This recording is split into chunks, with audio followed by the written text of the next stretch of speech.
हमारे साथ एक और फैकल्टी जुड़ चुकी है, यूग सर, जो फिजिक्स के फैकल्टी हैं यहाँ के स्टार फैकल्टी। अब हम उनसे चलते हैं और उनसे पूरी बातें करते हैं यहाँ के, ठीक है। तो हाय सर।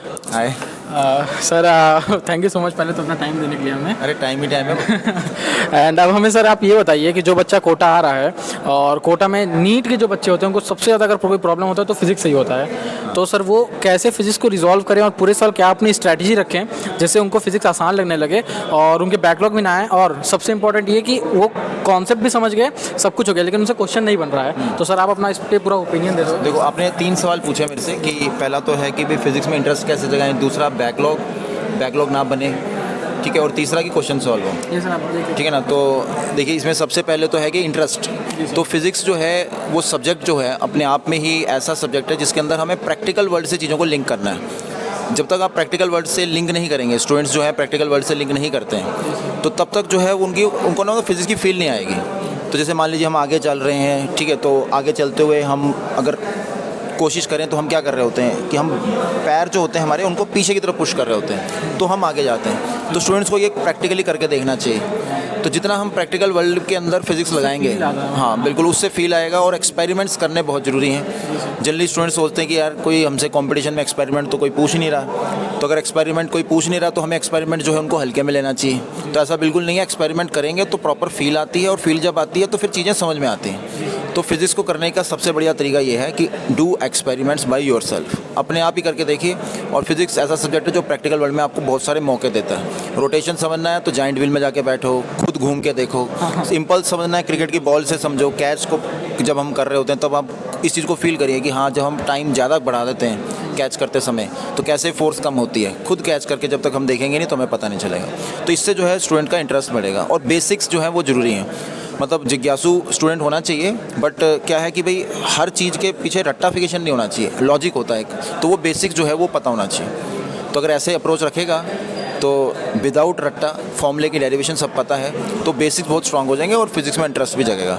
तो सोल्यूशन सिंपल सा है, प्रैक्टिकल वर्ल्ड में चीज़ें लगानी है, फंडामेंटल स्ट्रांग करने हैं और चीज़ों को रट्टा नहीं लगाना, लॉजिक से करना है। दूसरा आपने बोला बैकलॉग। ये बैकलॉग बहुत ही खतरनाक समस्या है। बैकलॉग क्यों खतरनाक है? क्योंकि देखिए हर एक चीज़ लिंक है। जैसे कोई बड़ी सी बिल्डिंग है, अगर उसके अंदर एक फ्लोर को मैं गायब कर दूं तो पूरी बिल्डिंग ख़त्म हो जाती है।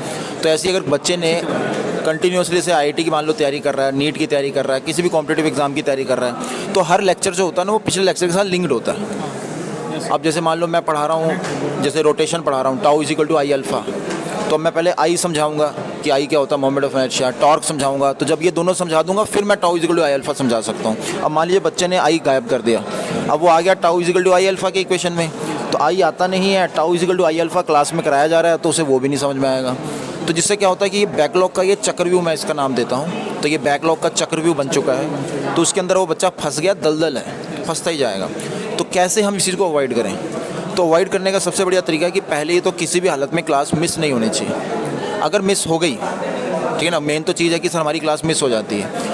तो जैसे पीडब्ल्यू के अंदर हम लेक्चर्स जो है उनकी वीडियो रिकॉर्डिंग देते हैं, तो जो ऑफलाइन क्लास स्टूडेंट की मिस हुई है उसका वो जाके वीडियो लेक्चर देखें। और रोज़ का काम रोज़ करना बहुत ज़रूरी है। तो स्टूडेंट्स जो है यहाँ पर मतलब हैशटैग रोज़ का काम रोज़, ये जो है ज़रूर फॉलो करें कि भैया रोज़ का काम रोज़ करना है, रोज़ का काम रोज़ बहुत ज़रूरी है। तो इससे क्या होगा, कभी भी बैकलॉग क्रिएट ही नहीं होने वाला। और मैंने देखा है, जो अपने आप पास्ट 15 साल का एक्सपीरियंस है, कि जो स्टूडेंट्स रेगुलर रहते हैं, कंटिन्यूसली वर्क करते रहते हैं, तो उनको कभी भी दिक्कत नहीं आती।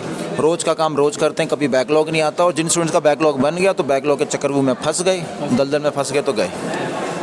ठीक है जी। तो ये आपका दूसरा सवाल हो गया। तीसरा सवाल आपका ये था कि क्वेश्चन सॉल्व करने हैं। हाँ, मतलब वो फॉर्मूला अप्लाई नहीं हो रहा है। हाँ, क्या इनपुट, मतलब क्या क्वेश्चन, मतलब सर हमें आ रहा है, क्लास में समझ आ रहा है, क्वेश्चन सॉल्व करने जाते हैं, क्वेश्चन सॉल्व नहीं होता। मतलब ज़्यादातर लोग यही पूछते हैं सर मेरे से भी कि ये नहीं हो रहा है, कैसे इसको रिजॉल्व करें। तो सर वो आप इनको बता दो जरूर एक बार। तो देखिए इसके अंदर क्या है, इसको भी हम समझते हैं कि ऐसा क्यों होता है। रीज़न इसके पीछे सिंपल सा है कि जैसे मान लीजिए क्वेश्चंस का सीक्वेंस है, एक है लो लेवल का, एक हाई लेवल का, एक मीडियम लेवल, एक एक्सट्रीम डिफिकल्ट। अब बच्चे को तो ये पता नहीं कि कौन सा हाई लेवल का है, कौन सा लो लेवल का है। तो बच्चा क्या करेगा, जैसे बुक उठाई हाई लेवल का क्वेश्चन करने लग गया, तो उससे वो नहीं होगा। क्यों नहीं होगा? क्योंकि वो हाई लेवल का है, लेकिन बच्चे को थोड़ा नहीं पता कि ये हाई लेवल का था कि लो लेवल का था।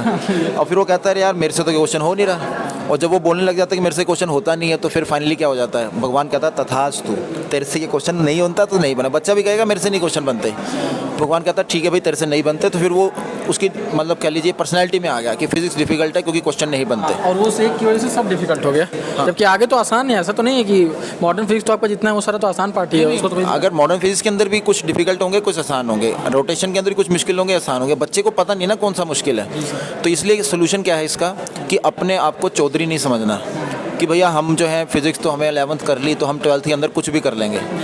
अपने आप को ये समझना कि यार हमारे लिए गाइड के लिए हमारे टीचर्स हैं, वो हमको गाइड कर रहे हैं। तो वो जो DPPs हम दे रहे हैं वो सीक्वेंस वाइज दे रहे हैं, उसके अंदर टॉपिक्स जो है ना वो मतलब अरेंज्ड हैं और डिफ़िकल्टी लेवल धीरे धीरे बढ़ता है। जैसे फॉर एग्जांपल SC वर्मा की बुक अगर है तो उसके अंदर एक्सरसाइजेज हैं, तो ये सभी जानते हैं कि पहली शुरुआत के क्वेश्चन ईजी होंगे, एंड के क्वेश्चन डिफिकल्ट होंगे, तो ऐसे इंक्रीजिंग ऑर्डर ऑफ डिफिकल्टी में करना है।